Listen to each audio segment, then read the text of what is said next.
nucleicos. Perdón, que tengo hipo. Ahorita sí. Les comentaba, la unidad 8 es el flujo de la información. Se refiere prácticamente a los ácidos nucleicos, al ADN y al ARN.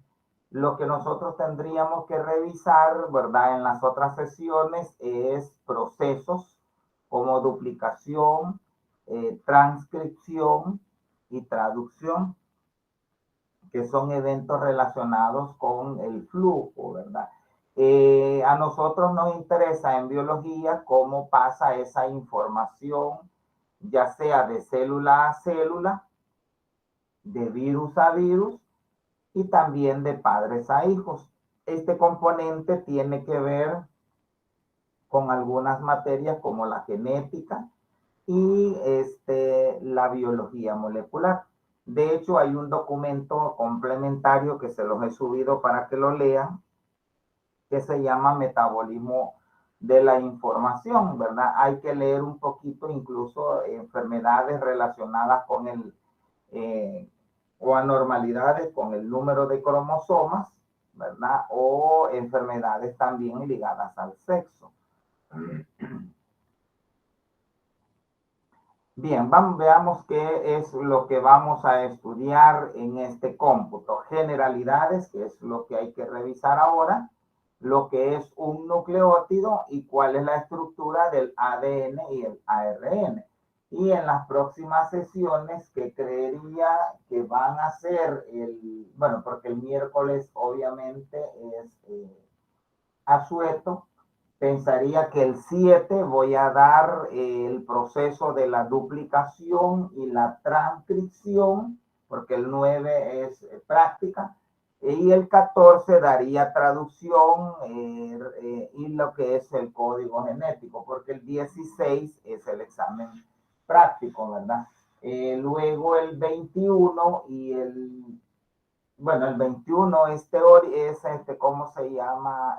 Los seminarios. El 23 es el examen teórico y el 28 serían el complemento de los temas de exposición, porque el 30 me tienen que dar libre para que yo pueda sacar y darles las notas, ¿verdad?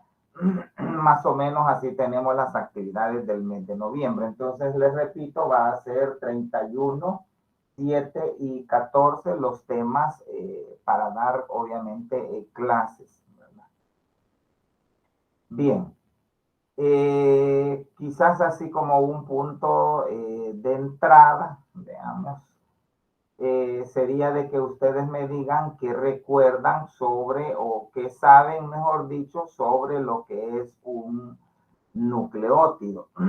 ¿Alguien tiene una idea de lo que es un nucleótido o cuáles son las partes que constituyen un nucleótido?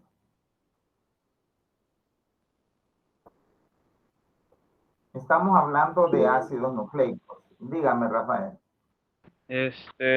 Son ésteres del ácido fosfórico de los, de los nucleócidos.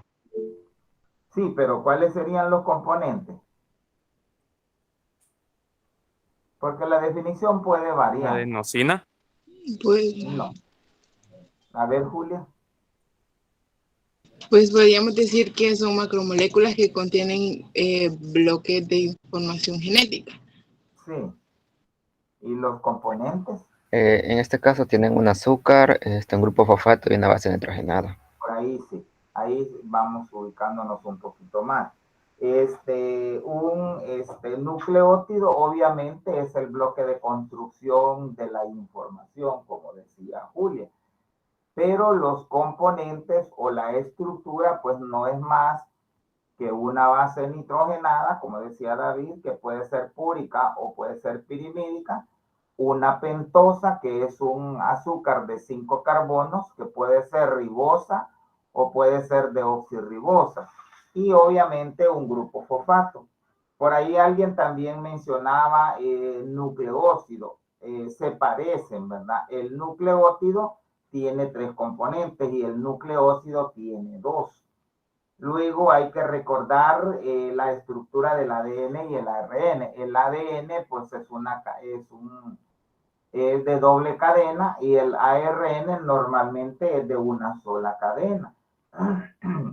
La información genética obviamente está contenida en el ADN, pero es descifrada a través del ARN. Los seres vivos obviamente van a tener ácidos nucleicos contenidos en el núcleo, de ahí viene el nombre de ácidos nucleicos, ¿verdad? Bien, eso es lo que estábamos quizás mencionando posteriormente. La información genética, también se le llama genoma, está constituida en unas moléculas llamadas ácidos nucleicos, que son el ADN y el ARN. El ADN guarda la información genética en todos los organismos celulares. El ARN es necesario para que se exprese la información contenida en el ADN, es lo que estamos hablando. Esa información va a pasar de ADN a ARN y de ARN a proteínas. De ADN a ADN, a eso le llamamos duplicación. De ADN a ARN le llamamos transcripción. Y de ARN a proteínas se le llama traducción. Ese es el famoso flujo de la información que a veces en los libros aparece como dogma central de la biología molecular o de la biología celular. Bien, veamos qué más. Bueno, ¿por qué es importante el estudio de los ácidos nucleicos? Fíjense que podemos tener varios parámetros.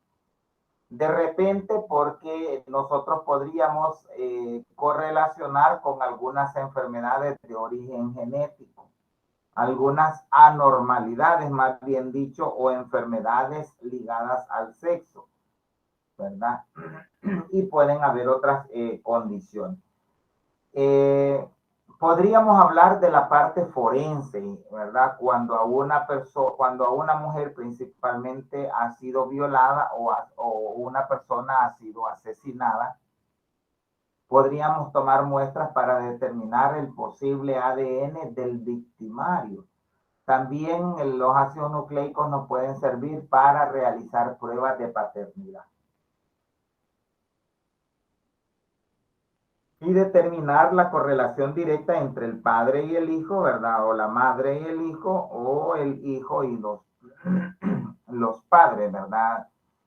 A través de pruebas de ADN, que normalmente, bueno, aquí en San Miguel no sé en realidad si las hacen o realmente las mandan a hacer San Salvador, que podrían ser quizás de repente las aplicaciones. Lo que vemos ahí en la imagen es una triosomía conocida como síndrome de Down, que es un problema en las copias del cromosoma número 21. Esa información está en el documento, ¿verdad? Entonces hay necesidad de revisar algunas de estas condiciones.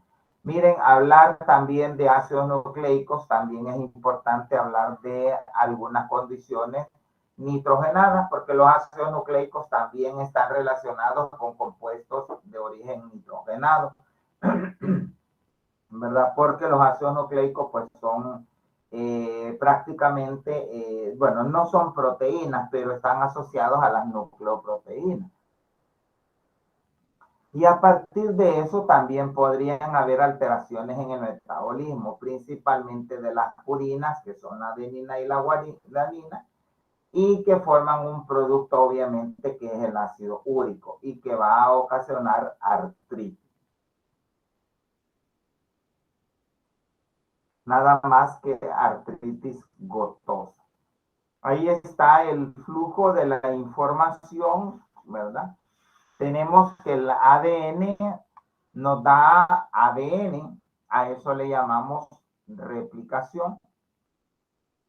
El ADN se transcribe en moléculas de ARN y a eso obviamente le llamamos transcripción. Y el ARN en este caso se traduce, ¿verdad?, a proteínas.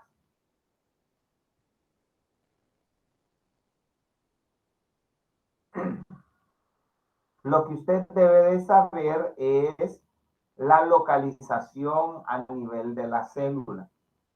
Por ejemplo, si yo hablo de replicación y de transcripción, prácticamente son procesos metabólicos que se van a llevar a cabo en el núcleo. Sin embargo, la síntesis de las proteínas se va a llevar a cabo fuera del núcleo, ¿verdad? Requerimos en este caso de ribosomas para que se lleve a cabo el proceso. Y los ribosomas los vamos a encontrar en el citoplasma. Eso también se le denomina dogma central de la biología molecular. Ahí tenemos la teoría, corresponde a la secuencia de la replicación, la transcripción en la síntesis de ARN y finalmente en la traducción de la síntesis de una proteína. Eso es lo lógico, chicos. Sin embargo, van a haber agentes acelulares, conocidos como virus, que tienen la capacidad de realizar transcripción inversa. Eso lo hacen los virus de la familia Retroviridae. Ahí vamos a tener el virus del HIV. Lo que sucede ahí es que ellos pueden sintetizar ADN a partir de ARN y no es lo habitual. Lo común es que se forme ARN a partir de ADN, no al revés. Ellos realizan un proceso que se conoce como transcripción inversa. Para ello van a tener una enzima que se llama transcriptasa inversa. Bien, ¿qué más? Los ácidos nucleicos, como decían ustedes, son macromoléculas, obviamente son orgánicas, construyen bloques de información contenidas en ADN y ARN formadas por la unión de muchas moléculas, obviamente más pequeñas, denominadas nucleótidos, ¿verdad? La pregunta aquí del examen sería, por ejemplo, ¿cuáles son los bloques de construcción que forman los ácidos nucleicos? Ustedes van a mencionar los nucleótidos. O les puedo preguntar los componentes del nucleótido, que sería el ácido, la base nitrogenada, el azúcar de 5 carbonos, que es la pentosa, y el grupo fosfato. Ahora, ¿cuál sería la diferencia con un nucleócido? El nucleócido no contiene grupo fosfato, o sea, el nucleócido contiene una base nitrogenada y un azúcar de 5 carbono. Prácticamente el tercer componente es la diferencia. ¿Qué más? Son macromoléculas portadoras de la información genética de todos los organismos vivos y también incluye los virus. Ya sabemos que los virus no son células, pero los virus tienen la capacidad de replicar la información genética. En este caso, la célula, ¿verdad? Confunde su material genético y está replicando el virión, ¿verdad? Que es el componente del virus. ¿Qué más? Están formados por la repetición de monómeros denominados nucleótidos y unidos por enlaces fosfodiéster. Eso también es importante, recordar los enlaces que se forman en cada tipo de molécula.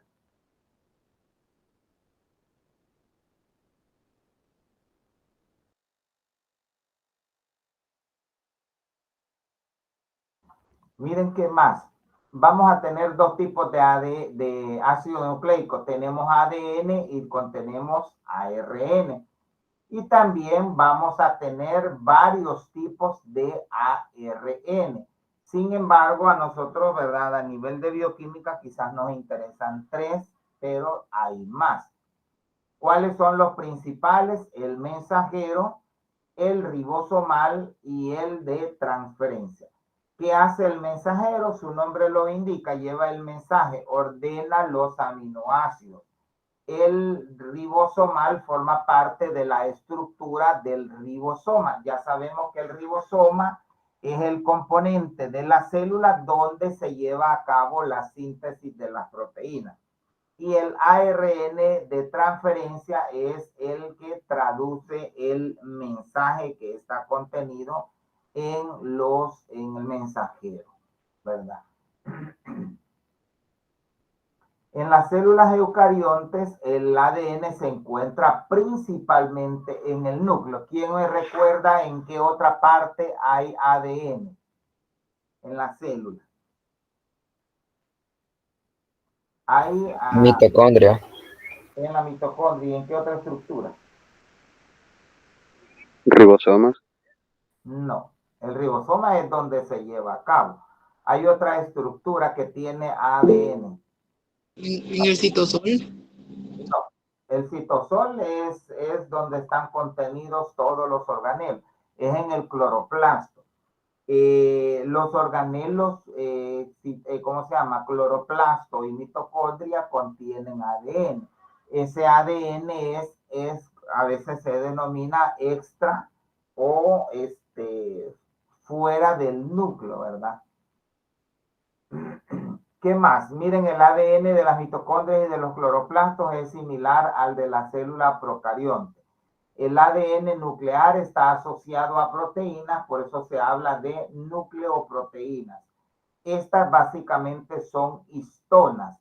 También hay una pequeña cantidad de proteínas llamadas no histónicas. Las histonas, acuérdense, son proteínas que van a estar correlacionadas con el material genético, que van a permitir o se van a relacionar con la condensación, es decir, que se van a transformar de cromatina a cromosoma. ¿Qué más? El ADN de la mitocondria, bueno, o sea, lo habíamos mencionado. Durante mucho tiempo se creyó que el ADN procarionte no estaba asociado a proteínas y que estaba disperso en el citoplasma.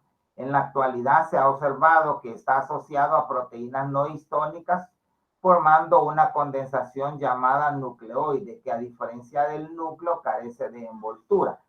O sea, la célula procarionte no tiene núcleo, pero a veces algunas tienen algo parecido que no tiene envoltura y a eso se le llama nucleoide. Por eso es que se habla de que sí hay cierta condensación.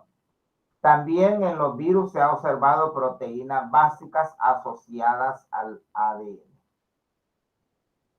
Bueno, ahí ese es un esquema como para orientarlos que la bacteria Escherichia coli tiene ADN. Obviamente la bacteria que más se estudia es esta, ¿verdad? Y en esta podemos observar ciertos componentes.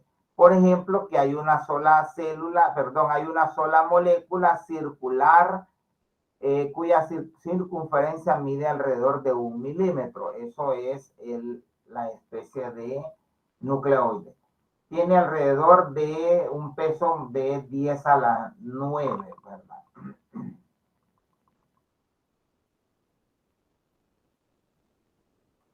Bien, veamos entonces la estructura de los nucleótidos. Los nucleótidos, ¿verdad? Como parte de los ácidos nucleicos fueron descubiertos por Mierschel en 1869. Fíjense que este personaje los asoció a la pus, los asoció a ciertas células que desencadenan reacciones, ¿verdad? Y que ahí pues aparecían esos componentes.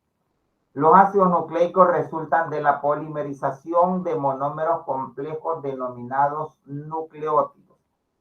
Un nucleótido está formado por la unión de un fosfato al carbono 5 de una pentosa y esta a su vez unida al carbono 1 por la base nitrogenada. Más adelante vamos a correlacionarlo para que ustedes se lo aprendan, ¿verdad? Con la figurita como de un pollo. Un pollo, la colita, ¿verdad? Va a ser el grupo fosfato, ¿verdad? El cuerpecito del pollito va a ser la pentosa o el azúcar y la cabeza, en este caso, la base nitrogenada. Eso es como para orientarlo. Obviamente, en la realidad, ¿verdad? Obviamente la base nitrogenada es más grande que una pentosa. Sin embargo, solo es como para orientarlo, para que usted cuando estudie se vaya ubicando cómo es. Ahí tenemos la estructura de un nucleótido y de un nucleósido. Miren, tenemos la base, en este caso púrica, que es la adenina. Tenemos la ribosa, que es el azúcar de 5 carbonos. Y tenemos el grupo fosfato.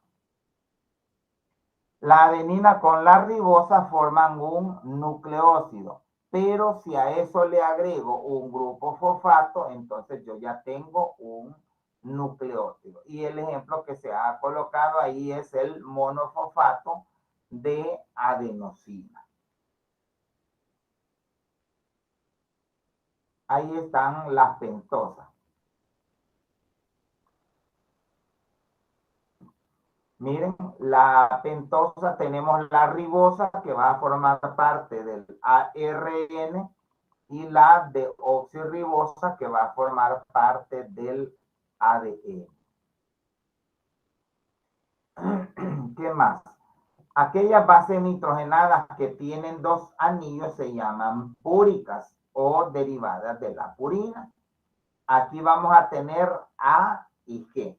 Fíjense que también para estudiar los ácidos nucleicos nosotros vamos a representar con letras mayúsculas. La A es adenina y la G es guanina. Es decir, que van a formar pares A con G y luego va a formarse, ¿verdad? Bueno, púrica es A con G, ¿verdad? Pero cuando se unen normalmente debe de ser una de cada uno. En la realidad se une A con T y se une G con C o C con... Sí, A con T y G con C. Sin embargo, los ácidos nucleicos solo contienen 4 bases nitrogenadas. Quiere decir que la última base prácticamente va a ser la que va a diferenciar si es ADN o ARN. Por ejemplo, A, G, C, T es ADN. Pero si yo digo A, G, C, U es ARN. O sea, la última base nitrogenada va a diferenciar si es para ADN o si es para ARN. Bien, si poseen un ciclo, ¿verdad? Se denominan bases pirimídicas, perdón, como por ejemplo citosina, timina y uracilo. La citosina se representa con C, la timina con T y la uracilo con U, ¿verdad? Entonces no se nos olvida, ¿verdad? A con T y G con C. Y la diferencia obviamente es la cuarta. Ahí están las bases nitrogenadas. Miren, es fácil para que ustedes las comprendan. Si tiene un anillo aromático es pirimídica, ¿verdad? Es CTU. Y si tiene 2 anillos es A o G. Pero la combinación es una púrica con una pirimídica, ¿verdad? Como les digo, va a ser A con T y G con C. Entonces ahí nosotros nos vamos a ubicar. Ahí está la diferencia entre un nucleócido y un nucleótido. Miren, el nucleócido tiene la base nitrogenada y la pentosa. Y el nucleótido es el mismo nucleócido, pero a este se le ha agregado un grupo fosfato. O sea, el examen yo les puedo decir, el nucleócido es el bloque de construcción del ácido nucleico. Es falso. Una letra es la diferencia porque el nucleócido y el otro es nucleótido. El nucleótido es el nucleócido más el grupo fosfato.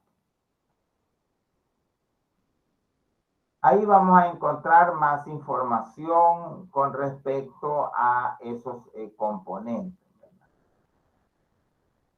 Y la otra es la nomenclatura. Prácticamente eso es lo que ustedes tendrían que haber visto en química orgánica, ¿verdad? ¿Cómo es que se nombran? ¿Por qué terminan cuando, por ejemplo, decimos trifosfato de adenosina?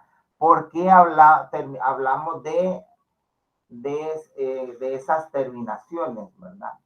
Trifosfato de guanosina. ¿Por qué se habla de osina? ¿Verdad? Porque terminan en ina, porque a veces terminan en irina, y pues eso tiene que ver con la nomenclatura. Si el nucleósido está formado por la ribosa y la base púrica, se nombra la terminación ina de la base por osina. Por ejemplo, guanina y la ribosa obtenemos guanosina.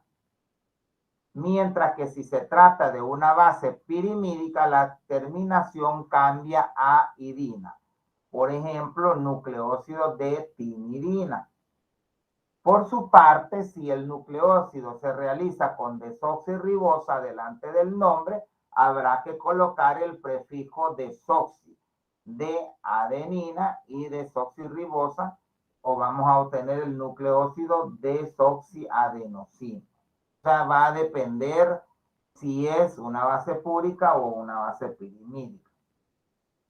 Los nucleótidos como tales se denominan combinando el nombre del nucleósido del que proceden con la palabra mono o di, dependiendo del número de unidades, ¿verdad? Monofosfato, difosfato o trifosfato. Así, el fosfórico de adenosina se denomina 5-monofosfato de adenosina. Cuando no se indica el número de carbono, se sobreentiende que es el número 5. Y veamos cómo es que queda. Ahí está el resumen de las nomenclaturas. Miren, vean cómo es en un nucleósido adenosina, desoxiadenosina, y en el nucleótido ya es adenosina monofosfato o ácido adenílico, desoxiadenosina monofosfato o ácido desoxiadenílico. Si es guanina, se va a llamar guanosina o desoxiguanosina. O sea, cada quien tiene su propio sistema, ¿verdad? Si es nucleósido o si es nucleótido, dependiendo del componente. Quizás lo más común, si se acuerdan, es trifosfato de adenosina. ¿Qué más? Hay nucleótidos no nucleicos, o sea, no todos los nucleótidos van a formar ácidos nucleicos. ¿Quiénes son los no nucleicos? Son nucleótidos que no forman parte de los ácidos nucleicos. Se encuentran libres en las células. Pueden actuar como reguladores del metabolismo, aportando energía. Pueden ser activadores de enzimas y pueden haber coenzimas.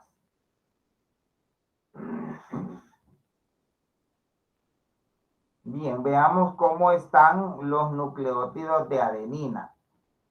¿Qué pasa con el ADP y el ATP? Recordemos, son moléculas transportadoras de energía, ya lo hemos visto, ¿verdad? En bioquímica no se les explicó, pero ya se sabe de los cursos de biología que los nucleótidos de adenina, ¿verdad? Proporcionan energía. Ahí es donde tenemos el trifosfato de adenosina. Los fosfatos se unen mediante enlaces ricos en energía. En las reacciones que se libera energía exergónica se forma ATP a partir de ADP. En las reacciones que se necesita energía, ¿verdad? Se hidroliza ATP y da ADP y ácido fosfórico. O sea, aquí se hidrolizan.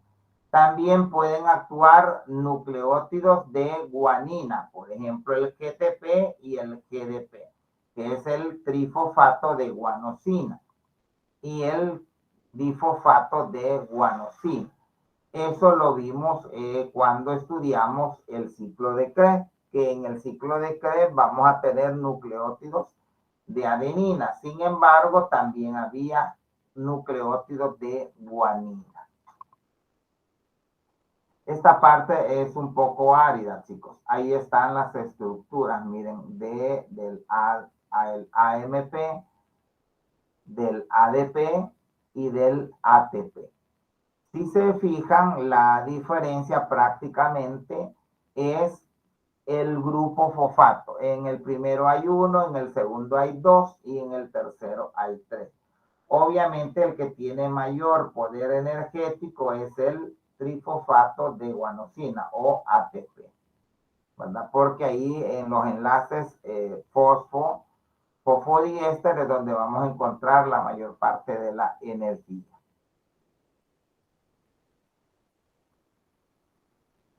Bien, luego está el AMP cíclico, que a veces se conoce solo como AMPC. Se forma a partir del ADP en el interior de la célula por acción de la adenilato ciclasa. La enzima actúa por unión de membranas de determinadas moléculas, que en este caso son hormonas. La formación del AMPC, que es AMP cíclico, activa enzimas que actúan en las reacciones metabólicas. También se le conoce como segundo mensajero. No lo vayan a confundir porque el primer mensajero es la hormona. O sea, este actúa como un segundo. Es monofosfato de adenosina, pero cíclico. Ahí está la estructura. Eso es como para orientarse a dónde está el primero y el segundo mensajero. Miren en la célula.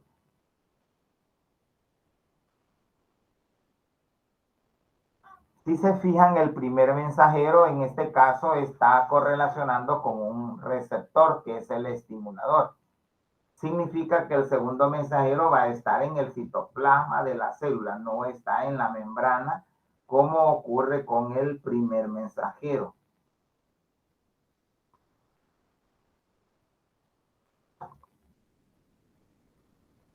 Veamos ahora nucleótidos coenzimáticos.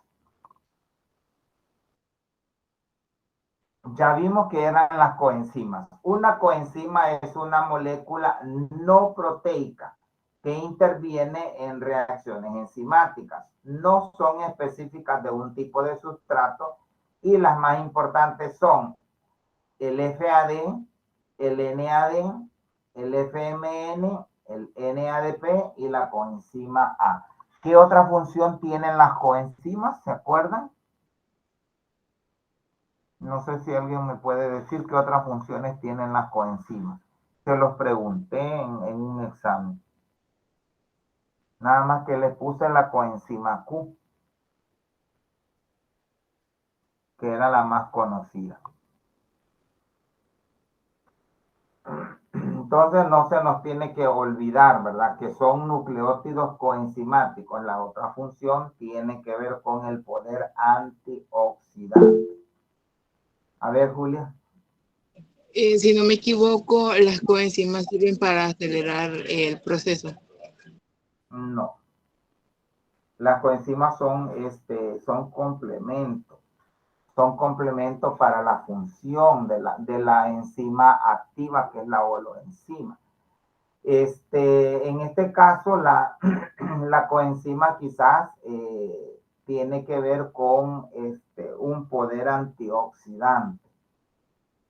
Ahora, en ácidos nucleicos es como para recordar que en este caso tienen energía almacenada, ¿verdad? Que va a pasar hacia otro,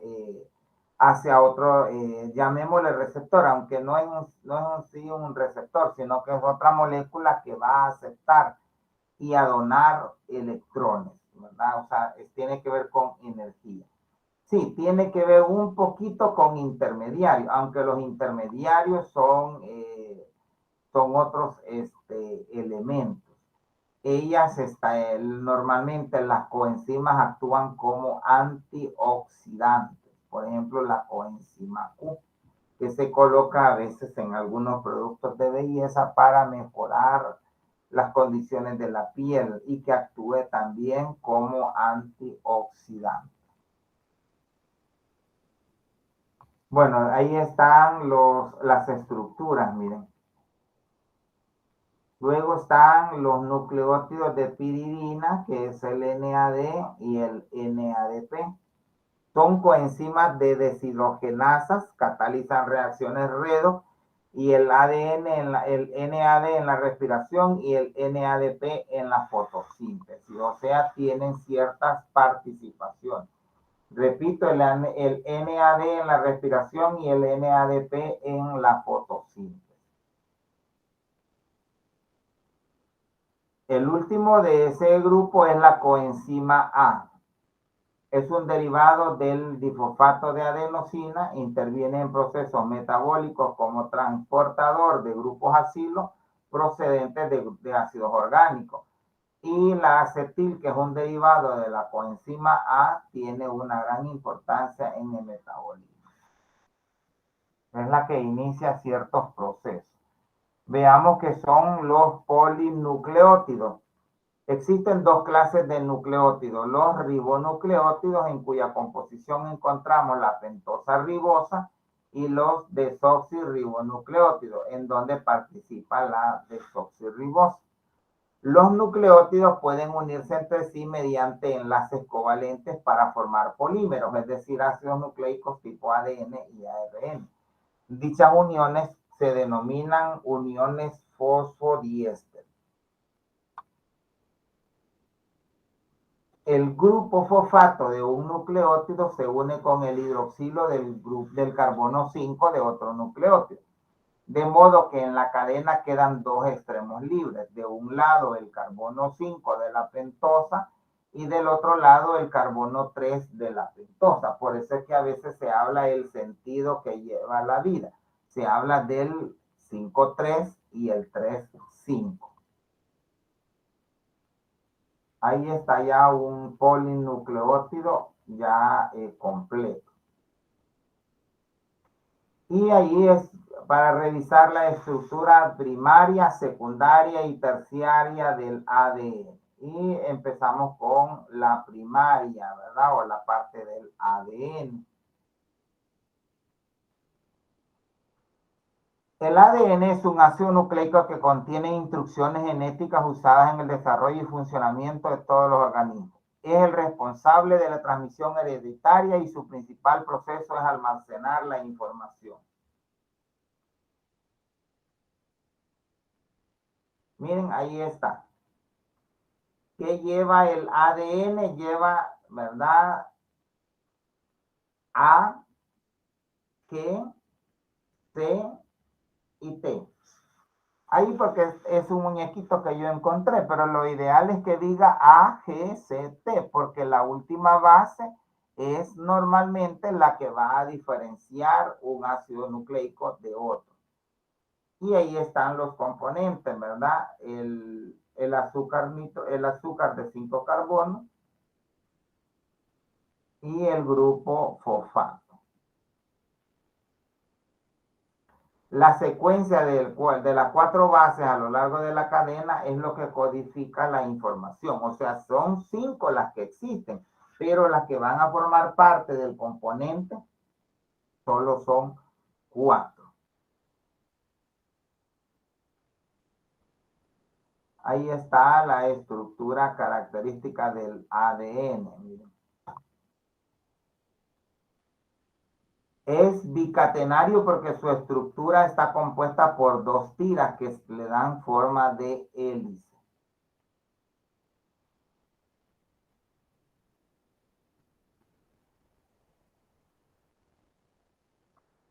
Miren la forma característica que tiene. Es de una doble cadena. Bien, veamos así, ¿qué más? El ADN se distingue en 3 niveles estructurales. La estructura primaria o secuencia de nucleótidos. 2, la estructura secundaria, que es la de doble hélice. Y 3, la estructura terciaria o del ADN superenrollado, que es la torsión de la doble hélice sobre sí misma. Para conseguir que el ADN quepa dentro del núcleo se encuentra muy empaquetado y aún más cuando se condensa para formar un cromosoma. ¿Se acuerdan de los cromosomas, verdad? El cromosoma pues es la cromatina que se ha condensado, ¿verdad? Se ha unido con proteínas tipo histona. Los cromosomas son las estructuras que van a experimentar la división celular.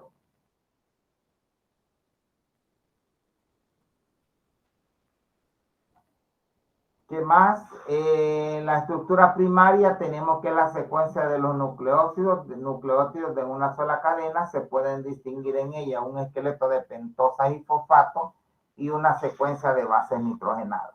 El número de hebras diferentes del ADN que se pueden formar combinando las 4 bases, adenina, guanina, citosina, timina, es muy elevado. Los análisis químicos han demostrado que el porcentaje de guanina, citosina, adenina y timina es el mismo para todos los individuos de una misma especie. Ese hecho se debe a que las características son muy similares entre las especies. Ahora, la estructura secundaria es la doble hélice. Es la disposición espacial de la doble hélice de 2 cadenas de polinucleótidos con las bases nitrogenadas enfrentadas y unidas mediante puentes de hidrógeno. Ahí está la unidad de longitud que se usa para las moléculas de este tipo. O sea, si queremos estudiar una lombriz de tierra, por ejemplo, nosotros hablamos de centímetros. Si yo quiero estudiar un piojo, yo hablo de milímetros. Pero si quiero hablar de una bacteria, hablo de micras. Y si quiero hablar de un virus, ¿qué voy a decir?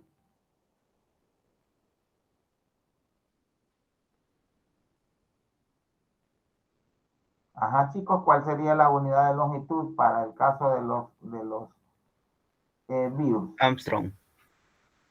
Sí, bueno, el Armstrong quizás para el caso de la doble hélice, pero para la longitud del virus es el nanómetro.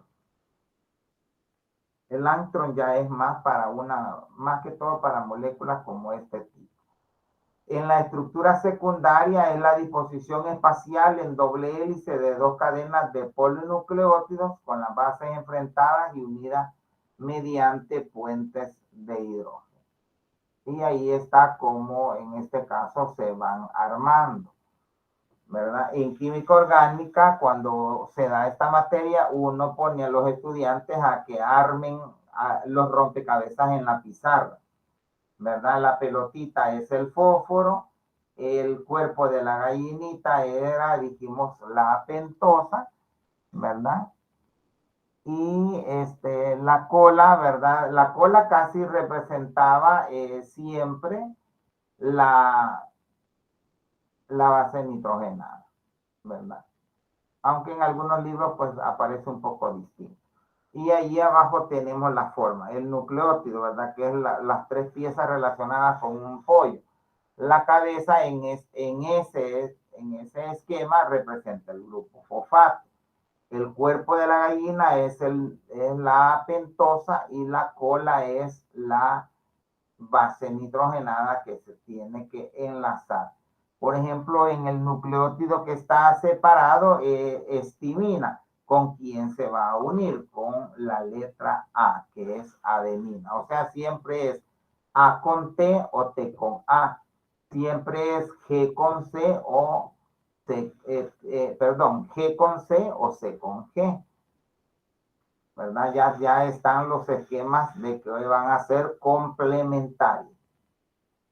¿Por qué se habla de que son antiparalelas? Porque nunca se van a unir. Un extremo va a 5 con el 3, el 5-fosfato de un nucleótido con el 3, ¿verdad? El 3 del carbo, el 3, ¿verdad? Del donde está el otro extremo. Por eso se habla de 5-3.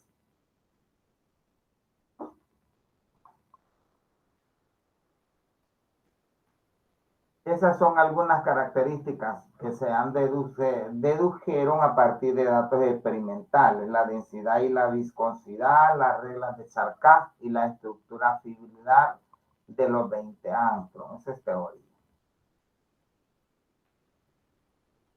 Ahí este señor, ¿verdad? Fue quien establece las reglas de Charcas. Finalmente, podemos hablar que los estudios mediante difracción de rayos X aportaron nuevos datos sobre la estructura. A partir del ADN, mediante la difracción de los rayos X, Franklin y Wilkins observaron entre 1950 y 53 que el ácido de ADN tenía una estructura fibrilar de 20 angstrom de diámetro, en la que se repetían unidades de 3.4 y que había otra repetición mayor de 34 angstrom.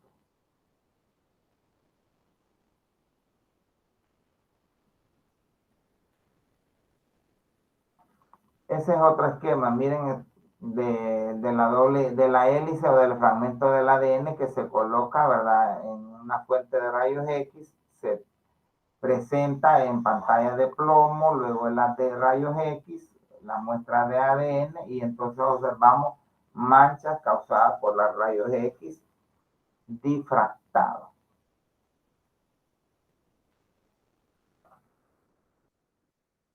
¿Qué más? Las cadenas de ADN son complementarias, no son iguales, por lo tanto la secuencia de cada cadena es diferente. El enrollamiento plectonímico implica que para separar las dos hebras hay que girar una respecto a la otra. La estructura secuencial del ADN, los grupos hidrofóbicos de las bases nitrogenadas se disponen hacia el interior de la molécula, estableciendo interacciones hidrofóbicas entre grupos lipofílicos que colaboran con los puentes de hidrógeno en dar estabilidad a las macromoléculas.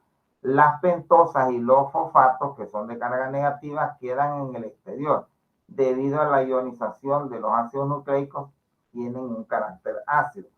Las bases de ambas hebras están en el interior y están unidas por puentes de hidrógeno.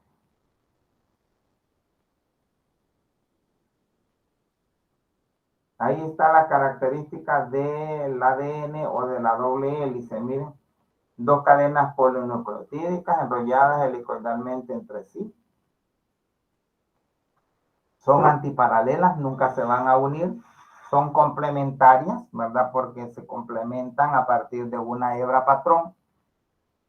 Están enrolladas en espiral alrededor de un eje imaginario. El esqueleto de azúcar fosfato es hacia afuera. Los planos de las bases perpendiculares al eje y los paralelos entre sí.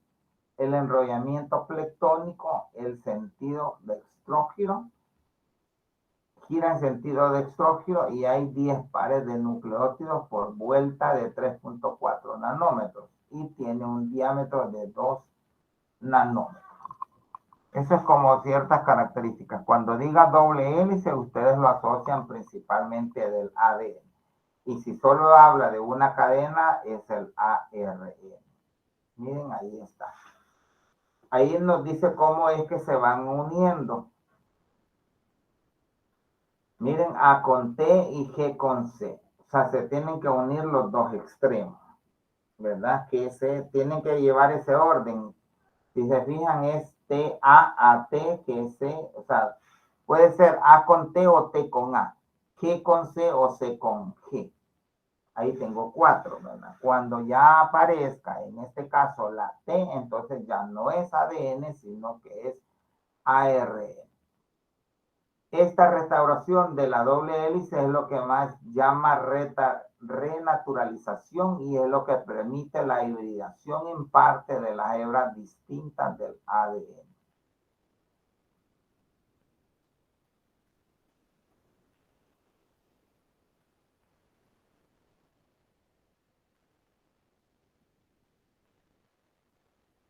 ¿Qué más? Las técnicas de denaturalización y renaturalización permiten hibridar cadenas de ADN de distintos organismos. El porcentaje de hibridación dará una idea de la relación entre los dos organismos y si es una técnica muy útil en el diagnóstico de enfermedades o en medicina forense. O sea, vamos a comparar los fragmentos, ¿verdad? Esos son los modelos que se han ido estableciendo de las dos cadenas, ¿verdad? Casi siempre es el ADN el que se realiza el esquema.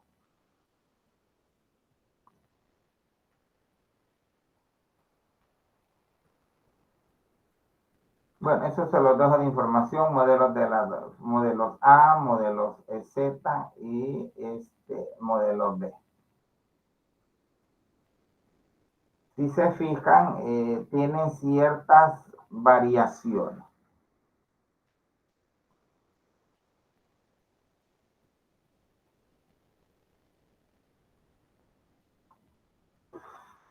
¿Qué son los surcos del ADN? Son las zonas donde las bases nitrogenadas van a ser accesibles desde el exterior. Se van alternando así dos tipos de surcos, uno mayor y uno menor. O sea, los surcos es donde va A con T o G con C. Y eso es de 34 angstrom de diámetro por 10 y con 10.5 pares de bases. La hendidura es mayor de 22 angstrom y la menor tiene que ser de 12.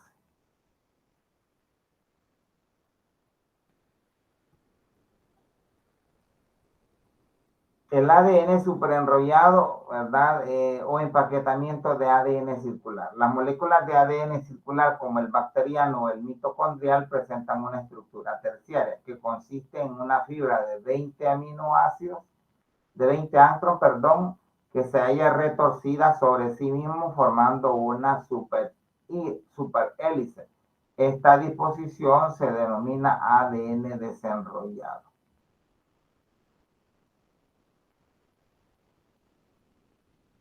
Más tipos, miren.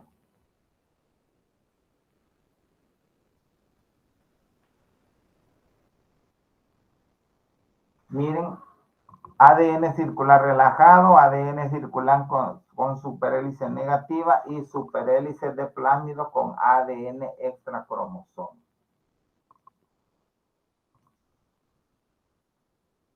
Ese es un criterio de clasificación de los ácidos nucleicos por su estructura, por su forma y por su tipo de empaquetamiento.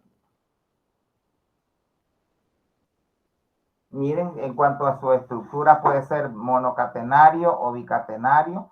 Por su forma puede ser lineal o circular. Y por el empaquetamiento es si está asociado a proteínas o si no está asociado.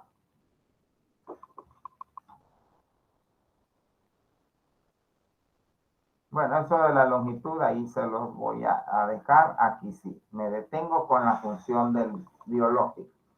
El ADN es la molécula almacén de la información genética y contiene todas las instrucciones necesarias para construir todas las moléculas del cuerpo del ser humano o del ser vivo.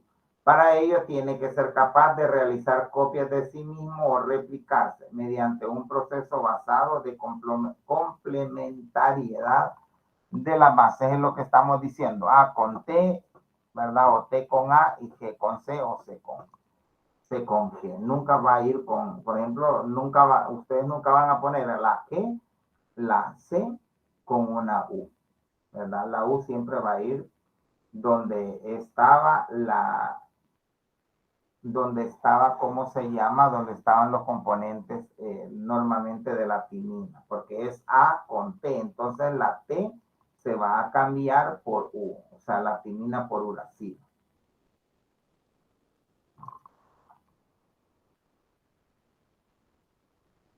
Y ahora veamos qué pasa con el ARN. El ARN está constituido por nucleótidos de ribosa con las bases A, G, C y U. No tiene timina como el ADN. Estos ribonucleótidos se unen mediante enlace fosfodiéster en sentido 5-3. O sea, siempre es 5-3. El ARN es casi siempre monocatenario, excepto en los reovirus, que es bicatenario. Miren que bicatenario es que tiene dos cadenas, o sea, solo el ADN tiene dos cadenas, pero yo le puedo preguntar, ¿el ARN puede tener dos cadenas? Sí, es verdadero. Y únicamente es en los reovirus, que es bicatenario. No se le olvide, bicatenario es que tiene dos, ¿verdad? Dos cadenas.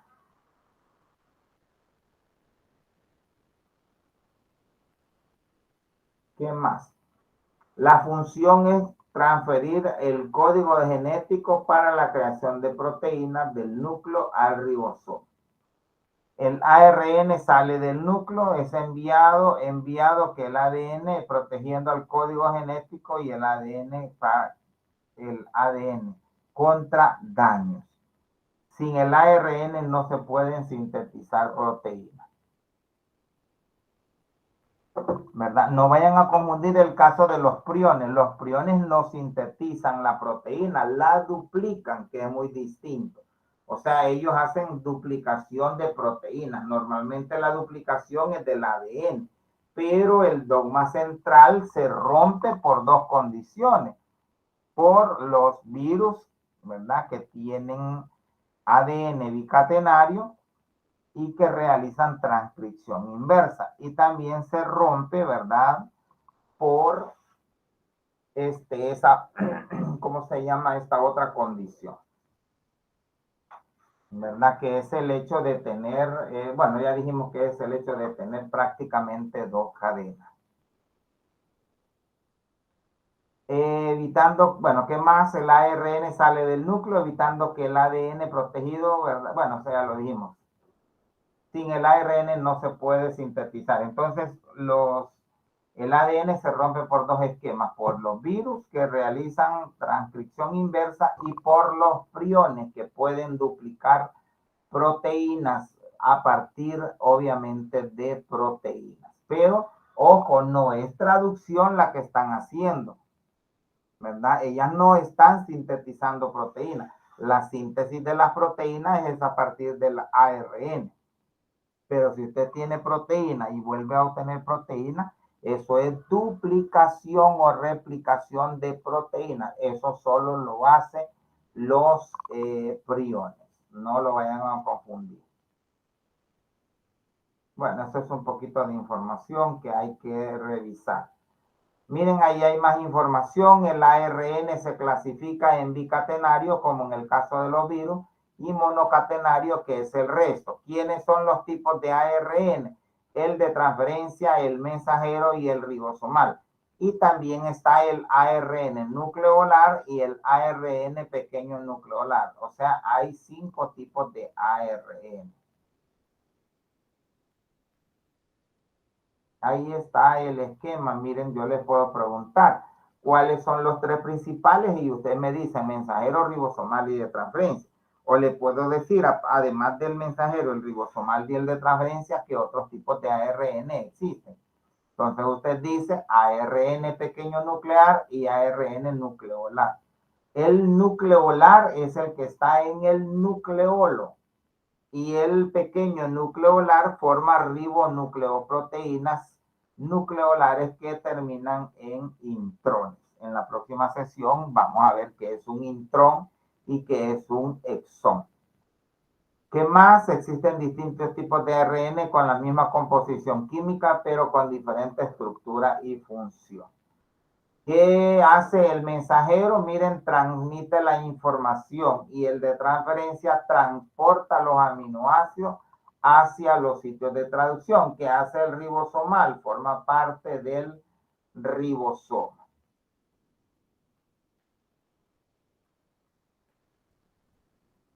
Eso lo vamos a ver en el día 14.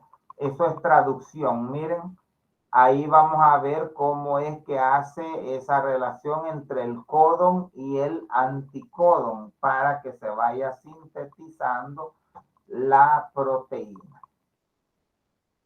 Ahí me da algunas generalidades con respecto al ARN de transferencia.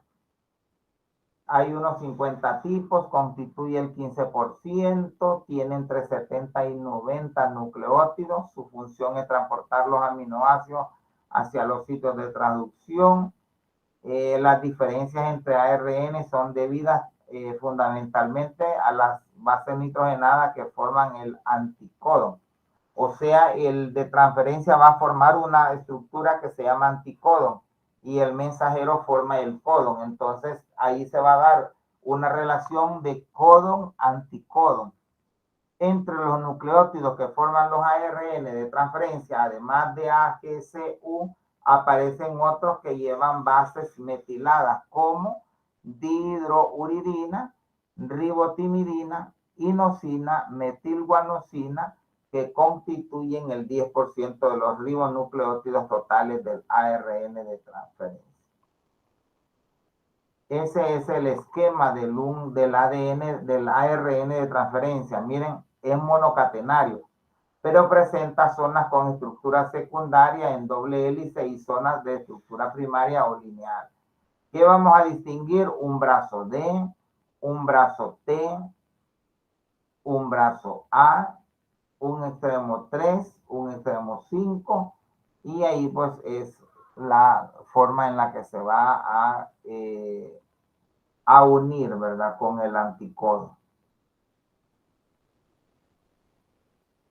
Ese es el esquema del ARN de transferencia. Miren, hay una parte donde se enlaza el aminoácido, hay otra donde lleva timina, contiene tripletas de nucleótidos, que es el anticodón complementario. Ese se va a unir con el codón, y hay una unión con la enzima que cataliza la unión de los aminoácidos, o sea, se tienen que sintetizar.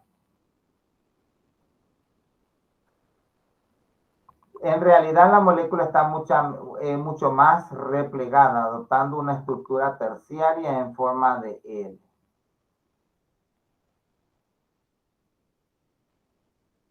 Veamos qué pasa con el ARN mensajero.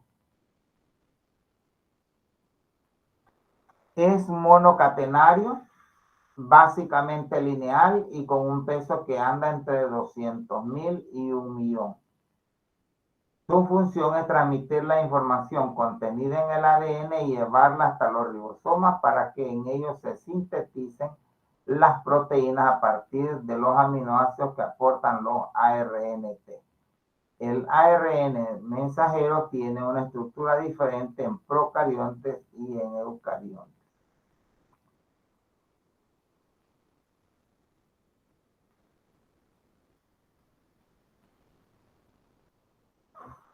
ARN, veamos qué pasa con el ARN.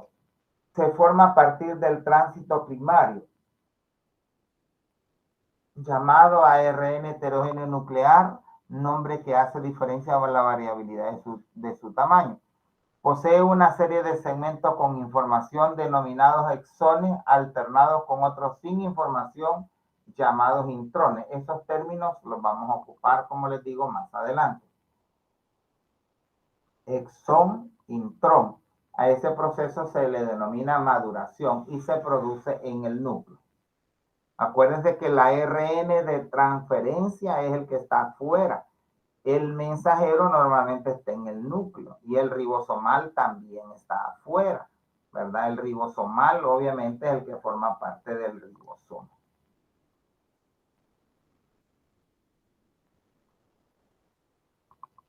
El filamento de ARN puede enrollarse sobre sí mismo mediante la formación de pares de bases en algunas secciones de la molécula, formando estructuras secundarias de ARN. Ese es el componente o cómo está ordenado el mensajero. El ARN eucarionte posee en su extremo 5 una guanosina trifosfato invertida y metilada. En el nitrógeno 7, a eso se le llama M7GPP. Esta molécula recibe el nombre de caperuza. También más adelante vamos a ver qué es la caperuza. La van a correlacionar, o por lo menos que les quede en mente, como en un tráiler, ¿verdad? Que la caperuza es como el cabezal. Bloquea la acción de enzimas exonucleasas que pueden destruir el ARN mensajero y constituye la señal de inicio en la síntesis de proteínas. Miren, aquí hay una pregunta importante. ¿Qué estructura es la que inicia la síntesis de las proteínas? Es la caperuza. Más adelante vamos a ver, como les digo, hay una cosa que se llama cola poliá, ¿verdad? Hay algunas cosas que nos van a dar ciertas pautas.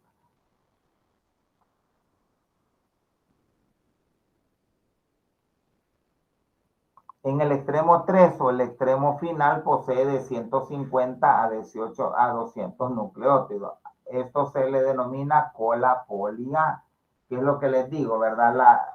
La región anterior es la caperuza y es la que inicia, ¿verdad?, el proceso de la síntesis. Y al final va a tener una cola de entre 150 y 200 nucleótidos que se le llama cola poli A. Entre la síntesis y la degradación del ARN mensajero no transcurren más que unos minutos para evitar la superproducción de proteínas. El mensajero es monocistrónico, es decir, contiene información para una cadena, o sea, es para un segmento más largo. Eso igual lo vamos a ver a través de videos. Esa es cómo está la estructura del ARN de la bacteria. Miren, está el extremo 5 de la cadena líder, hay un cistrón, luego hay un tráiler, ¿verdad? El mensajero de las procariontas no adopta la de un ARN eucarionte, no presenta exones ni intrones, carece de caperuza empieza con un nucleótido fosfato no invertido, por ejemplo, PPG, y de cola polía, eso no cambia. Es policistrónico, es decir, contiene informaciones separadas para distintas proteínas. El eucarionte, normalmente el ARN es como se llama, monocistrónico.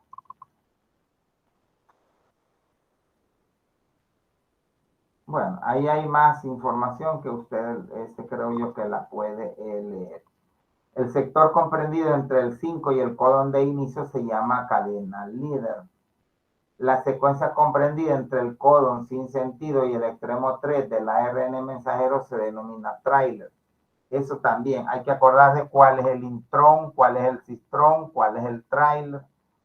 Los ARN policistrónicos presentan secuencias de longitud variable que separan las regiones codificantes o cistrones.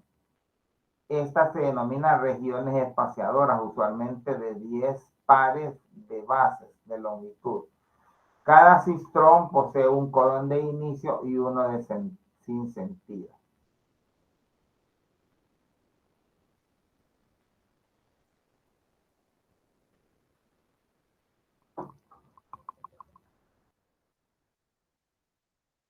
Miren qué más, vamos a ver que el tema, ¿qué pasa con el ARN ribosomal? Constituye parte de los ribosomas, representa miren, ahí hay otra pregunta. Estamos hablando de que hay 5 tipos de ARN. Entonces yo les puedo decir, de los ARN que existen en la célula, ¿cuál es el que representa la mayor parte del peso en esos organelos o en esas estructuras? Entonces usted va a decir que es el ARN ribosomal. ¿Qué más? El ARN ribosomal presenta segmentos lineales y segmentos de doble hélice. El ARN ribosomal está asociado con las proteínas ribosómicas que son de más de 60, ¿verdad? Formando una estructura relacionada con la síntesis de proteínas que le da alojamiento al ARN mensajero y a los de transferencia, transportando los aminoácidos que formarán las proteínas durante el proceso. El peso molecular radica entre 500 y 1.700.000. En general, el peso de los ARN-R y de los ribosomas se suele expresar según el coeficiente de sedimentación de Svelwer. Ahí va otra preguntita, ¿verdad? ¿Cuál es la unidad que se utiliza para expresar el coeficiente de sedimentación?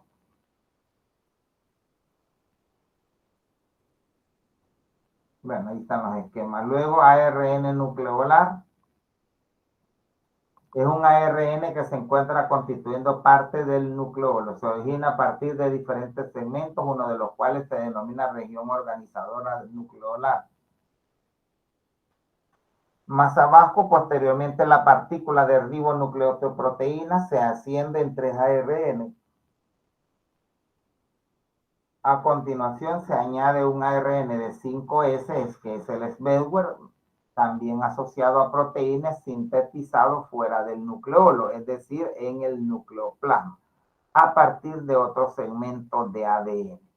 A partir de todos ellos se forman dos subunidades ribosómicas de 40 y de 60 que atraviesan la envoltura nuclear y en el citoplasma, dando lugar a ribosomas de 80.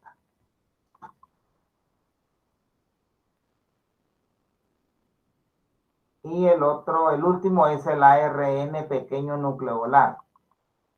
Este quinto tipo de ARN, ¿verdad? Pequeño, hace referencia obviamente a su pequeño tamaño y a la presencia en el núcleo de las células eucariontes. También se denomina ARNU por su elevado contenido de uridina. El ARN, ¿verdad? Pequeño nucleolar se une a ciertas proteínas formando ribonucleoproteínas nucleolares y así realiza el proceso de la eliminación de intrones. Gracias a que posee secuencias complementarias a los extremos de los intrones, ¿verdad? El intrón es una secuencia de nucleótidos codificantes. Eso lo vamos a ver en la próxima sesión.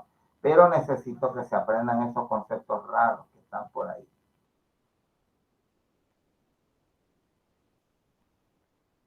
Esas son las funciones. Ahí creo que está resumido.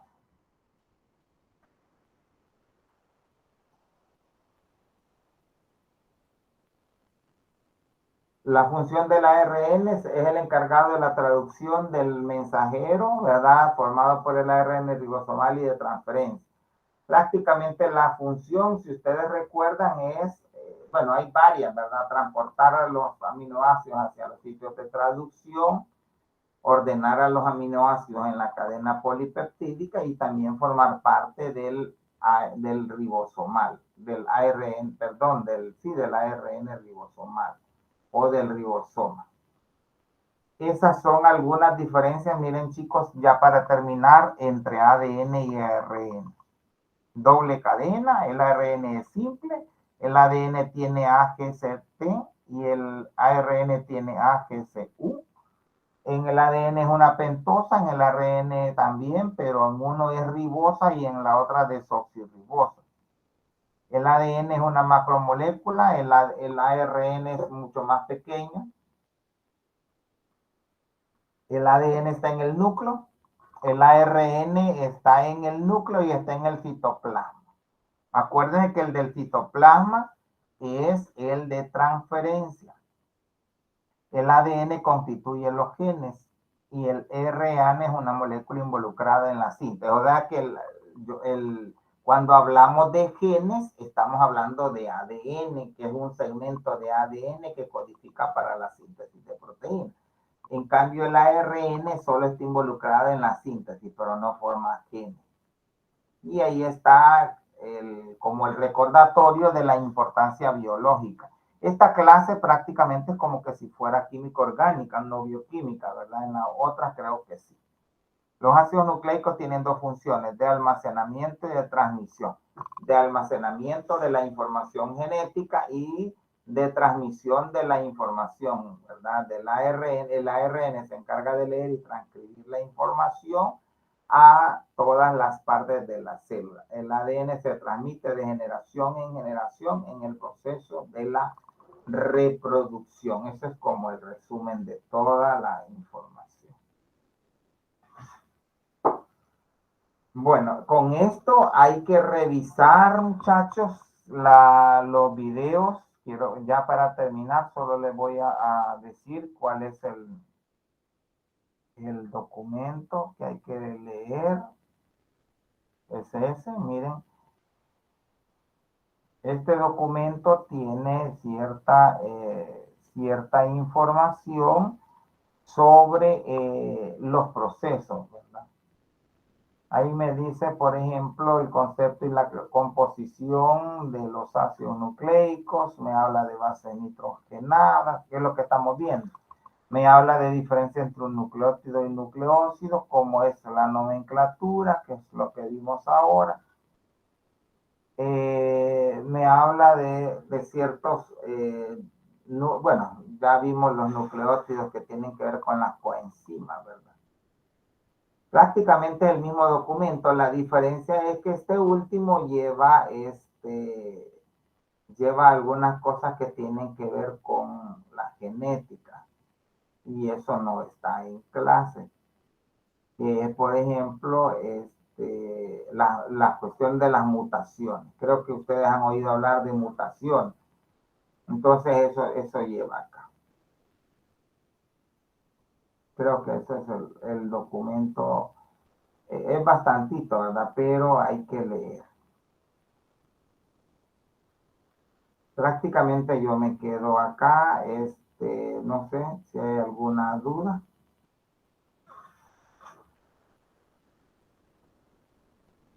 El miércoles, si ustedes se acuerdan, es asueto. Pero, sin embargo, tienen que trabajar la tarea, ¿verdad? Yo la he dejado activada para que hagan la práctica 7. Ese punto se va a ir al examen práctico que vamos a hacer el día 16. No me vayan a comprometer 16 y 23. 16 es el segundo práctico y el 23 es el cuarto teórico. Los dos exámenes valen 30, o sea, con eso se juegan 30 del ciclo y con la exposición del 21 y el 28 se juegan el 10%. Esa exposición, quiero aclararles que solo vale un punto y solo va a exponer uno de las dos personas que forman el equipo. Esa exposición es corta, es entre 5 y 10 minutos. Si se pasa, yo le voy a decir, se pasó y entonces le voy a cortar. Porque solo lo que me interesa es que elabore la presentación y eso es lo que yo voy a calificar, ¿verdad? Sin 0.5 la exposición y 0.5 la presentación. Eso hace un punto, por eso es más fácil. No sé si tienen alguna pregunta sobre las cosas que estoy mencionando. Si no, pues hay que anotarlas para que no se nos escapen, ¿verdad? Nos quedamos por acá. Si hay alguna duda de la práctica 7, pues me lo escriben en la plataforma o en el grupo WhatsApp, ¿verdad? Voy a quitar la grabación, nos quedamos acá para que no sea tan cansado.